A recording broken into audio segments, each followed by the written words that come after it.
J'avais déjà parlé plusieurs fois des Bumbao justement, et aujourd'hui on va faire une petite variante, une version sucrée de ce plat. Parce qu'il faut savoir qu'en Nouvelle-Calédonie, il y a une grosse influence asiatique, notamment vietnamienne. Et donc on se retrouve avec beaucoup de plats d'inspiration asiatique. Et c'est pas pour déplaire, parce qu'en termes d'épices, en termes de diversité et tout simplement en termes de goût, c'est plutôt bien. Donc j'avais déjà fait des Bumbao, on les connaît plus ou moins tous, ces brioches cuites à la vapeur qui sont fourrées avec un mélange de porc, d'œufs, des choses comme ça. Et donc là je vais faire la version dessert. Et en plus, en même temps, ça va un petit peu le petit défi qu'on m'a demandé de faire une brioche sans four. Ce que j'ai trouvé en épicerie asiatique, c'est une farine, un mélange tout prêt pour faire des Bumbao. Et finalement, en regardant ça, c'est quoi? C'est de la farine de blé et de la fécule de tapioca.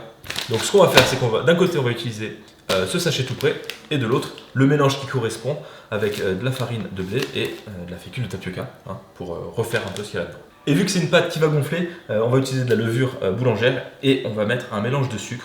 Ici, il y a pas mal de sucre, hein, mais bon, ça reste quand même une brioche. Ça, c'est quand même stylé quand tout est prêt. Franchement, 200 ml d'eau, température ambiante. Hein. Si on met tiède, ça poussera un peu plus vite. Et donc là, je mets les sachets de levure. Donc maintenant, j'ai un assistant hors pair pour pétrir tout ça. Et ouais, attention, il y a le sucre au fond. Hein. Ce qu'on va faire, c'est qu'on va rajouter un petit peu de fleur d'oranger pour avoir cet esprit brioche. Donc à peu près ça. Un petit peu de vanille. Allez, ça peut pas faire de mal. Tu es plus vite que moi, j'ai l'impression. Ah bah, des pétrissages, hein, ça pétrit. Hein. Et j'ai l'impression que ma pâte, elle est... Mais c'est pas la même farine, hein. Oui. Donc on va voir justement la différence entre la farine ménagère et leur préparation, parce qu'ils disent farine de blé, mais Hein? il y en a beaucoup de farine de blé. Et donc là, on fait ça pendant 10 minutes. Ah, c'est vraiment pas les mêmes textures. Hein. Tu veux qu'on change? Non. Mais je veux dire, la tienne est jaune et lisse, la mienne est plutôt... La mienne est plutôt Dure et... dure et grumeleuse. Regardez, elle est lisse, elle se tient bien. Regardez. Elle bouge plus. Et si on appuie dessus, ça revient. Nickel. Comme une peau de jeune. Faut quand même qu'il y ait un peu de gras. Ouais. Donc une cuillère un peu entre... Ah, un peu moins que ça. une louche. Voilà. Un petit peu pour toi. Ton trou il est un peu petit, mais les câbles. Oui, et ben c'est très bien. Ah, tu peux l'écarter? Bah, loupé. Ah, la mienne est peu flexible. Hein. Ouais. Écarter et essayer de... Bon. De toute façon, ça va être gras au début. Au moins, ça collera pas sur la table. Et après, on pétrit comme ça, regarde. Regarde comme c'est joli. Qui va nettoyer la table? Bah, c'est toi le commis. Prends-le. Non, toi pas.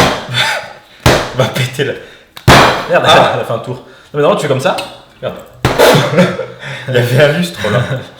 Elle est franchement magnifique cette pâte. C'était une erreur. Et voilà. Tiens, La mienne est vachement nulle. je t'ai vidé le fond. Tu peux mettre... On va couvrir avec un linge humide. Allez. Donc pour garnir les Bumbao, ce qu'on va faire, c'est qu'on aura du chocolat, ici du beurre de cacahuète avec du miel, évidemment en proportion, toujours à l'œil. J'avais apporté ça et on va essayer de faire un peu des Saint-Génie version Bumbao. Est-ce qu'on est dedans? Je suis pas sûr, là on est mieux.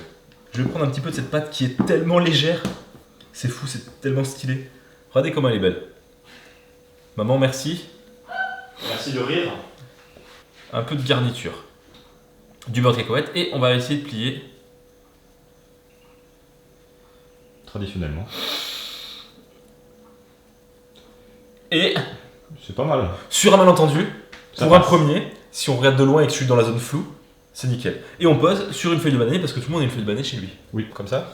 Moi. Ouais, bon, essaye le premier, après on verra. Et il faut que ce soit assez fin sur les bords. Voilà, il faut vraiment bien affiner les bords. Et donc là, je vais quand même prendre 2-3 carreaux de chocolat, sinon ça ne fera pas assez, non, Malik? 2. Parce qu'ils vont fondre. Oui. Et donc là, on plie, on rabat, on replie, et après, on rabarre tous les bords, et on tourne à la fin, et en twistant, on a cette forme. Et celui-là, il est presque pas mal. Hein. Donc ici, pour la cuisson, on a un premier niveau. Oui. Et un deuxième niveau. Et est-ce qu'on dira à maman qu'on a plié son truc pour que ça rentre? Non. Je ne pense pas. Oui, Même si elle vraiment. entend à... C'est ça, elle à est l'heure pas trop actuelle. loin. Et là, on peut fermer le couvercle et mettre ça sur le cuiseur vapeur. Marion, hein? Oui. Et voilà, donc on laisse 20 minutes sans ouvrir. Oh! Mais ça a l'air d'aller, hein?